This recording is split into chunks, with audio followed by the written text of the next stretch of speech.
Pemerintah Kabupaten Buleleng merancang sistem pengelolaan parkir di Pasar Banyuasri dengan digitalisasi atau parkir elektronik. Rencana tersebut sempat ditolak oleh beberapa warga Pasar Banyuasri karena hal itu membuat mereka kehilangan mata pencaharian. Bupati Buleleng Putu Agus Suratnyana menjelaskan, pembangunan Pasar Banyuasri dalam pengelolaannya tentu masih terdapat hal-hal yang perlu diperbaiki.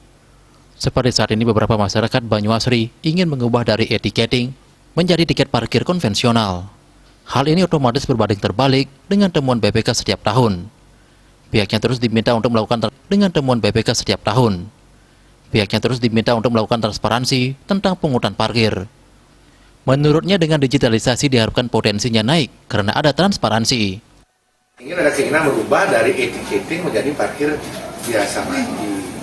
Ini kan memang berbanding terbalik dengan temuan BPK setiap tahun, ya, yang saya terus diminta untuk melakukan transparansi tentang pungutan parkir.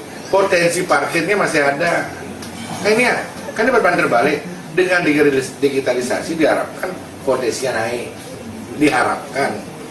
Nah, karena tentu di sana ada transparansi. Pasti ada yang terganggu di zona nyaman, pasti. Nah, untuk itu saya sudah berjanji secara perlahan.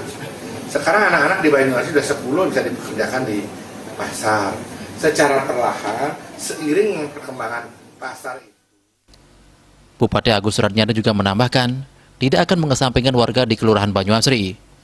Pihaknya juga telah menyiapkan alternatif jika misalnya parkir di dalam sudah penuh, akan diberikan ruang di stand plat untuk dikelola secara manual oleh warga Banyuasri. Komang Yuda,